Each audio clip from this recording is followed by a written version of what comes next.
നമുക്കിന്ന് Angela തനബത്ത festival കാണാൻ വേണ്ടിട്ട് പോകാം. പോകുന്ന വഴിക്ക് നമുക്ക് ഐശ്വര്യ സ്നിഖിലിനെ കിട്ടി. ഇവരുമായിട്ട് നമ്മൾ പാർക്കിങ്ങിൽ എത്തിയപ്പോൾ ജാക്സണും നീതു ഉണ്ടായിരുന്നു. സൈമണും ശില്പിയും എഡ്വേർഡും ജിസ്നയും നമ്മുടെ കൂടെ കൂടി. ആദ്യം തന്നെ എയ്തന്റെ ഹേസലിന്റെ ഒരു കെട്ടിപ്പിടുത്തം ഉണ്ടായിരുന്നു. അത് കഴിഞ്ഞ് ജിസ്ന കൊണ്ടുവന്ന ചിപ്സിൽ ഞങ്ങളെല്ലാം കൈയിട്ട് വാരി. പോകുന്ന വഴിക്കുള്ള അമ്പലത്തിലെ ഈ തനബത്ത ഡെക്കറേഷൻസ് ഒക്കെ കണ്ടിട്ടാണ് ഞങ്ങൾ പോയത്. വിഷയൊക്കെ അങ്ങനെ ആ മരത്തിൽ എഴുതി കെട്ടിത്തൂക്കണം. പിന്നെ കുറെ ലൈറ്റിന്റെ ഡെക്കറേഷൻ ഉണ്ടായിരുന്നു. ഇതൊക്കെ കണ്ടു നിന്നപ്പോൾ ദൂരെയാണ് തനബത്ത ഫെസ്റ്റിവൽ നടക്കുന്നതെന്ന് പറഞ്ഞ് ജിസ്ന ഞങ്ങളെ എല്ലാം വിളിച്ചുകൊണ്ടുപോയി. ഇതാണ് തനബത്ത ഫെസ്റ്റിവലിന്റെ മെയിൻ അട്രാക്ഷൻ.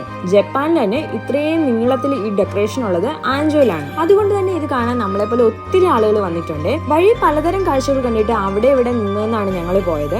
അതുകൊണ്ട് തന്നെ ഞങ്ങളുടെ ടീം മെമ്പേഴ്സ് എല്ലാം കുറെ മുന്നിലായിരുന്നു. ഞങ്ങൾ കുറച്ച് ബാക്കിലായി പോയി. വഴിയിൽ ഇങ്ങനെ ഓരോ ഇൻട്രസ്റ്റിംഗ് കാഴ്ചകൾ കാണുമ്പോൾ ഒരു പെരുന്നാൾ വൈബൊക്കെ തോന്നുന്നില്ലേ? എന്തായാലും നമുക്ക് വേഗം അവിടെ എത്തണം.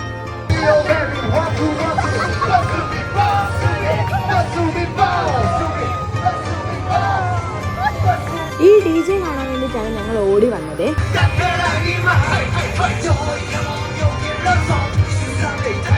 ഞങ്ങൾ വിചാരിച്ച പോലെ ഒരു വലിയ DJ ഒന്നും അല്ലെങ്കിലും അവിടെ ഉണ്ടായിരുന്ന ആളുകളെല്ലാം കൂടെ കൂടിയിട്ട് അത് വൈബാക്കി.